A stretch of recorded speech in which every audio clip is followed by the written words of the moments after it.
It happened in minutes. Fire-scorched land couldn't hold rain, so mud poured down from the Glendora foothills below.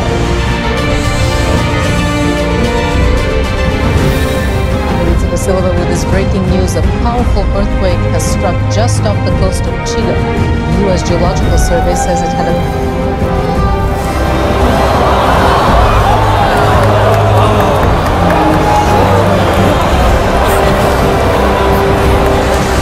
As dramatic as it was dangerous, the storm swept in suddenly.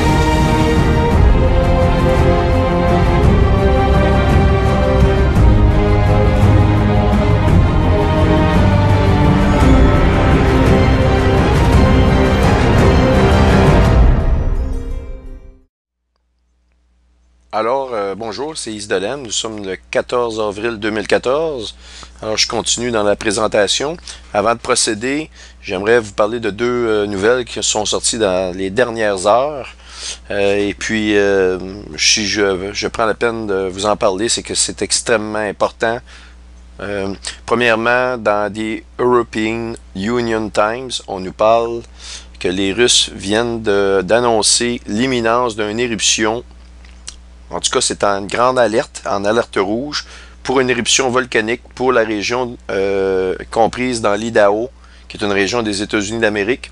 Évidemment, toute la partie qu'on voit ici, ça consiste en du magma sous la croûte terrestre qui est actuellement en très grande poussée, en augmentation au niveau de la pression. Ça crée d'énormes stress ou si vous voulez, des contraintes au niveau des failles sur la croûte terrestre. Et je sais que cette plume-là, on va appeler ça une plume ou un plume, ce genre de vallée souterraine de lave, si vous voulez, de magma, est reliée avec celle notamment du Yellowstone. Alors, voyez-vous ici cet organisme-là, ici de la Russie, qui s'appelle l'Emercom, a déjà prédit plusieurs tremblements de terre dans le passé. Et donc, c'est à prendre avec énormément de sérieux. La raison pour laquelle il croit que c'est d'ailleurs pour les prochains jours, c'est pour très bientôt, c'est vraiment imminent comme éruption volcanique. La raison pour laquelle il le pense, c'est qu'il voit au niveau des lectures satellites et aussi au niveau de la lecture des sismographes. Donc, à deux endroits, au niveau des satellites et au niveau des lectures au sol, il voit, selon leurs observations, l'imminence d'une éruption volcanique. Je vais mettre cette adresse-là ici dans le descriptif de la vidéo. Maintenant, une autre nouvelle qui est arrivée. Le pape François vient de déclarer que nous ne sommes pas seuls. Je vais aller à un traducteur ici. Je m'excuse s'il y a des fautes, mais je n'ai pas le temps vraiment de réviser. L'important, c'est que vous compreniez. Je vais donner un résumé de ce qu'il a dit. Donc, à Rome, durant son homélie, qu'il a tenue ce matin, donc heure de Rome, il y a quelques heures de cela, sur la place Saint-Pierre, le prêtre François a parlé avec une grande facilité, à l'étonnement de plusieurs fidèles qui étaient présents. Il a dit « Chers frères, je voulais vous dire à tous que nous ne sommes pas seuls dans l'univers des sciences. » Non, pas, en fait, ici c'est une mauvaise traduction, là. Nous ne sommes pas seuls dans l'univers et que la science a fait d'énormes progrès et que bientôt nous allons pouvoir accueillir nos nouveaux frères et nos nouvelles sœurs avec des échanges de signes de paix. Est-ce que c'est assez clair, ça, ici? Vous avez le texte qui est en anglais ici, qui est mieux, mais l'annonce officielle ici est en italien. Donc, vous pouvez voir ici tout le texte. Je vais vous donner aussi le lien de cette annonce-là. C'est très important. Ça vient d'être fait. Donc, vous voyez que actuellement, le pape François est vraiment le dernier pape, le pape de la prophétie annoncée. Il n'y a aucun doute là-dessus. Je peux vous dire qu'actuellement, j'ai énormément de problèmes à produire les vidéos que je suis en train de produire parce que j'ai de la misère à mettre les pièces du puzzle à leur endroit respectif. Parce que je vais vous dire, il y a tellement d'éléments que je vais vous montrer et ça va très vite. Donc, voici, ça c'est une annonce rapide. Maintenant, pour continuer, je vais vous parler rapidement des psaumes 104, les versets 19, 18, 19, 20, on nous dit « Les montagnes élevées sont pour les boucs sauvages. Les rochers servent de retraite aux damans. Il a fait la lune pour marquer les temps. Il a fait la lune pour marquer les temps. » Je vous parle de ce verset-là, comme de nombreux versets dans la Bible, où il nous est montré que les étoiles, le soleil et la lune ont été mis en place pour des temps de rendez-vous, pour marquer des temps spéciaux dans l'histoire de l'humanité. Et je peux vous dire que évidemment, les 4 lunes rouges, c'est un signe absolument prophétique et historique. Par contre, j'ai montré des signes d'autant plus incroyables et encore plus rares. Ce que j'ai montré dans ma série vidéo, un voyage astronomique à la fin des temps, au niveau statistique, il y a des choses que j'ai montrées qui sont complètement impossibles, à moins d'avoir été planifiées par une intelligence suprême, supérieure. En fait, ce qu'on appelle une intelligence supérieure, c'est la toute-intelligence, ou si vous voulez, on dit que Dieu, il est tout connaissant, il est omniscient, donc il est toute science. Il n'est pas juste un grand scientifique, mais il connaît toutes choses. C'est lui qui possède la science et qui l'a inventée, qui nous la donne. Donc, nous essayons de comprendre en tant qu'être humain une parcelle de ce que Dieu nous montre, mais nous ne sommes jamais capables d'arriver à la connaissance totale de sa création. Donc, il a fait la lune pour marquer les temps. Le soleil sait quand il doit se coucher. Alors, c'est exactement, c'est très très clair, encore une fois ici. Ça dit, tu amènes les ténèbres et il est la nuit. Alors, tous les animaux de la forêt sont en mouvement. Donc, alors, j'ai terminé la dernière présentation en vous parlant de la carte de la Biélorussie, de l'Ukraine. Je vous ai parlé aussi de ce document-là. Ici, ce que je veux dire qui est très très important avant de continuer, que j'ai oublié de vous mentionner, et j'ai oublié parce que j'ai tellement d'affaires dans la tête, c'est incroyable. J'ai beau noter, je vais essayer de ne pas rien oublier parce que la présentation que vous allez voir dans les prochains jours, voire les prochaines semaines, le matériel que je vais montrer est absolument renversant. Donc, on a parlé des 10 biorégions ici. Ce que vous devez savoir, c'est qu'à l'établissement des 10 biorégions-là, on se situe sur l'échelle prophétique au milieu des tribulations. Donc, je ne suis pas en train de vous dire que le milieu des tribulations va être le 4 janvier 2016, parce que selon Ban Ki-moon, lors de sa rencontre avec le pape François Ier, le 9 avril 2013, eh bien, il a dit qu'il était à 1000 jours de la date limite pour l'établissement si vous voulez, des objectifs du millénaire. Eh bien, 1000 jours nous donne, à partir du 9 avril 2013, nous donne le 4 janvier 2016. Et donc, on nous parle de cette carte-là ici. Comme je vous l'ai montré, le monde sous un tout. Et ce qu'il faut savoir, c'est que cette période-là correspond exactement à la pointe de la pyramide que vous voyez ici, la pointe de la pyramide des Illuminati, eh bien, correspond vraiment avec le milieu des tribulations.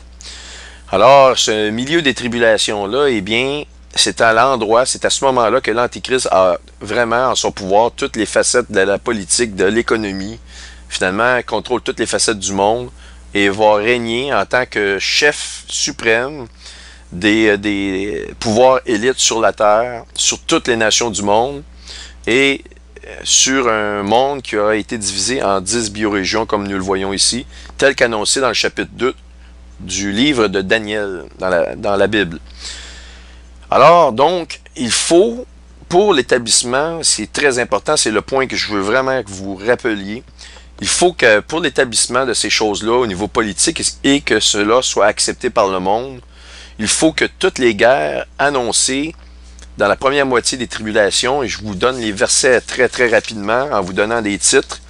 Vous pouvez voir dans Isaïe 17 et Isaïe 17, les versets 12 à 14, on voit la destruction de la ville de Damas en Syrie.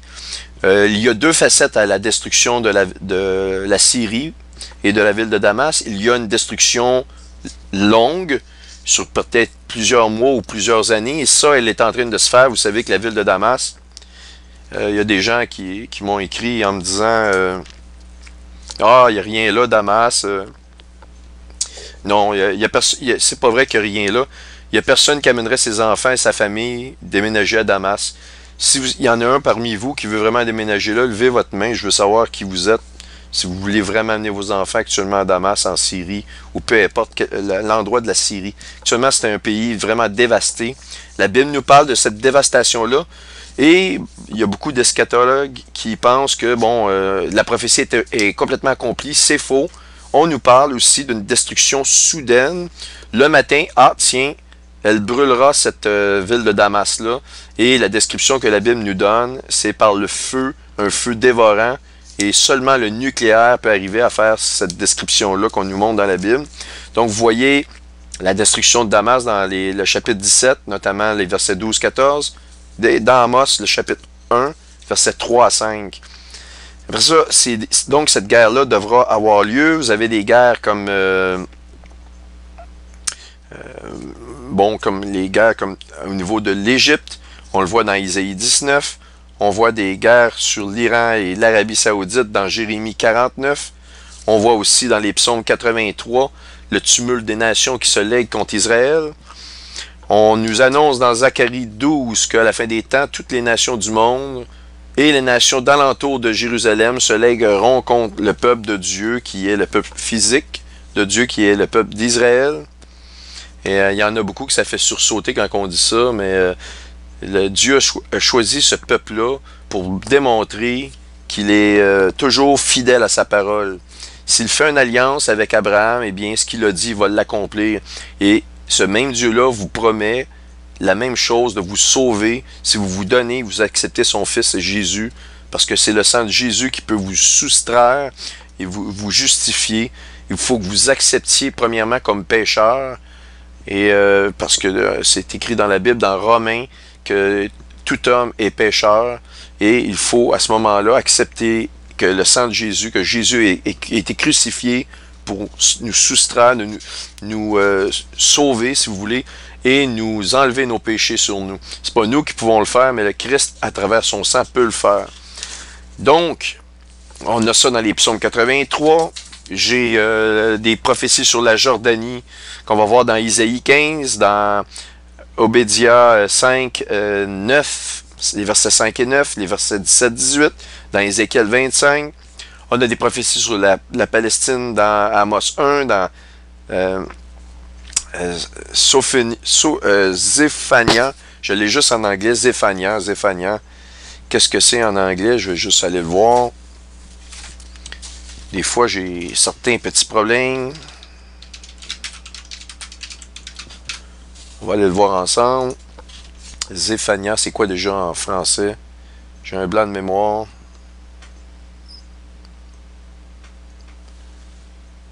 Sophonie, c'est ça. Dans Sophonie, donc 25, je ne voulais pas dire quelque chose et vous induire en erreur.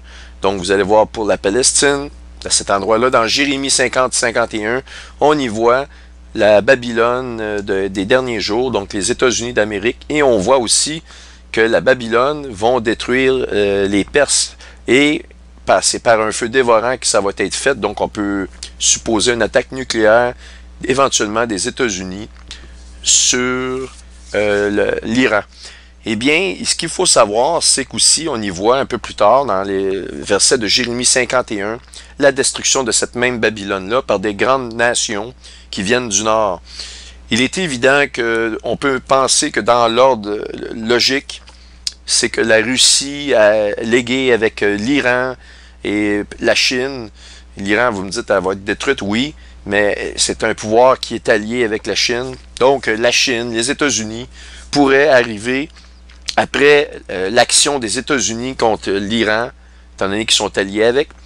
Ils pourraient venir après venir détruire les États-Unis d'Amérique avant de descendre sur Israël. On le voit dans la guerre de Gog et Magog dans Ézéchiel 38 et 39. Parce que dans Ézéchiel 38 et 39, on ne voit plus la Babylone. La Babylone n'existe plus, elle n'est plus là. Et dans la logique des choses, on sait très bien que si un pays attaquait militairement par un front Israël, les États-Unis d'Amérique entreraient en guerre contre ce pays-là. Donc, au préalable, il est logique que ces nations-là qui veulent s'en prendre à Israël vont au préalable détruire la nation des États-Unis d'Amérique. Et toutes ces guerres-là doivent avoir lieu avant qu'on ait l'établissement de cette situation-là de 10 biorégions. Alors imaginez-vous, on a 10 biorégions créées en 2016-2017 et ces guerres-là dont je vous parle doivent avoir déjà eu lieu au préalable. Alors imaginez-vous le temps qui reste.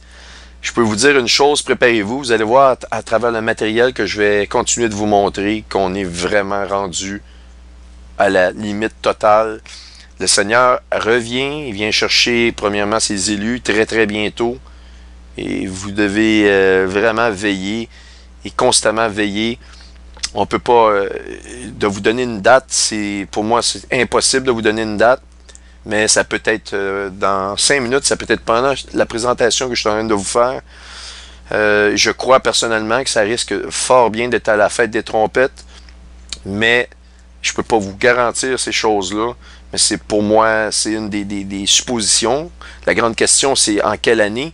Eh bien, ça, je ne peux pas vous répondre, mais ce que je peux vous dire, on va rentrer à partir de lune rouge dans une situation qui va devenir tellement évident que ceux qui ne se donneront pas au Seigneur, eh bien, ils sont dans un aveuglement total. Il faut que dans leur cœur, il y ait une résistance. La Bible nous dit ils continuent d'être ignorants de façon volontaire. Eh bien, c'est le cas parce que on ne peut pas nier l'existence des prophéties bibliques.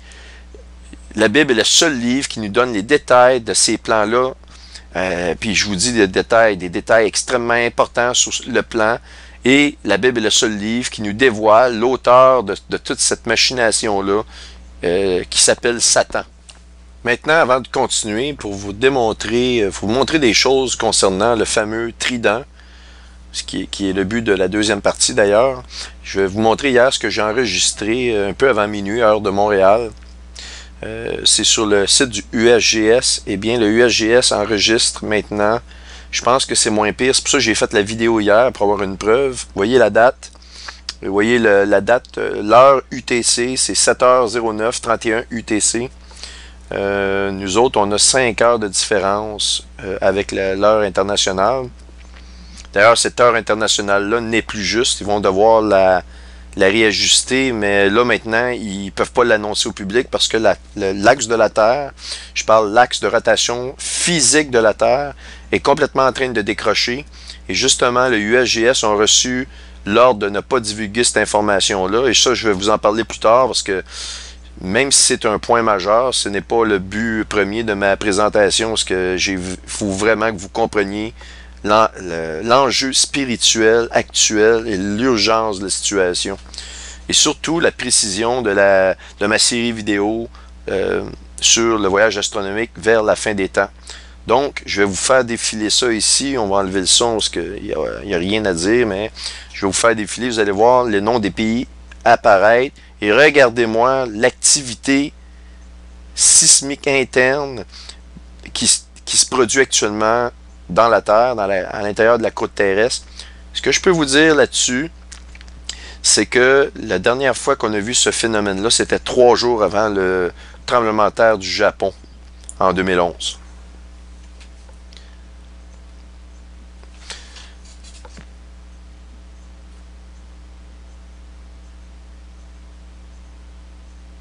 Ça défile rapidement, mais je veux que vous le voyez quand même.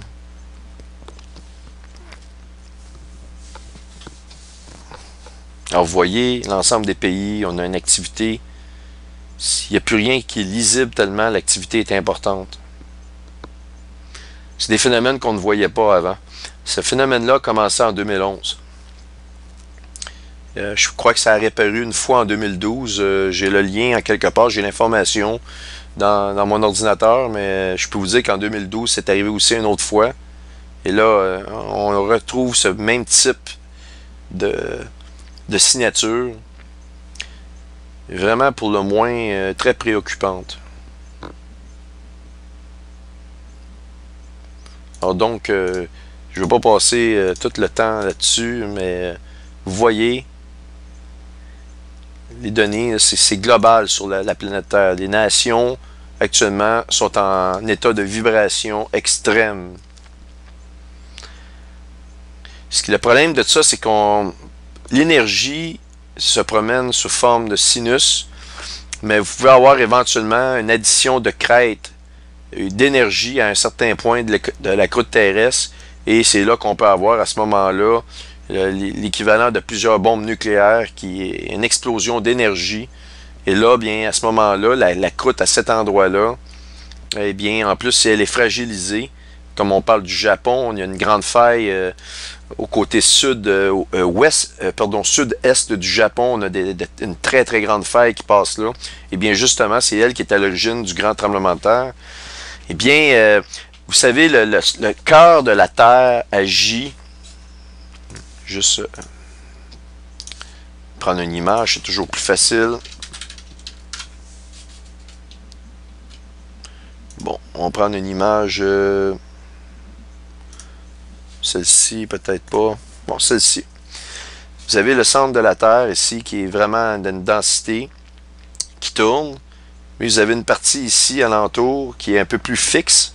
Qu'est-ce qui se produit? C'est exactement comme un moteur électrique. Vous avez un stator qui est la partie externe. Stator qui veut dire statique, ne bouge pas. Et le rotor qui est le centre qui bouge. Ceci produit un champ magnétique comme un moteur électrique va le faire. Si vous retenez le moteur électrique, si vous lui mettez une charge, je veux dire un poids sur l'arbre du moteur, du rotor, eh bien ceci fait surchauffer le moteur. Et du même côté que si vous mettez un champ magnétique très puissant alentour du moteur, celui-ci va chauffer. Ce qui se produit, c'est qu'actuellement, les éjections de masse coronale subites, constantes du Soleil, viennent frapper la surface de l'ionosphère de la Terre. Et celle-ci, éventuellement, surchauffe, si vous voulez, se répercute sur le champ magnétique qui fait surchauffer toujours le centre ici. Et ça fait monter le magma, la pression augmente. Et c'est vraiment, si vous voulez, un réchauffement qui est par l'intérieur.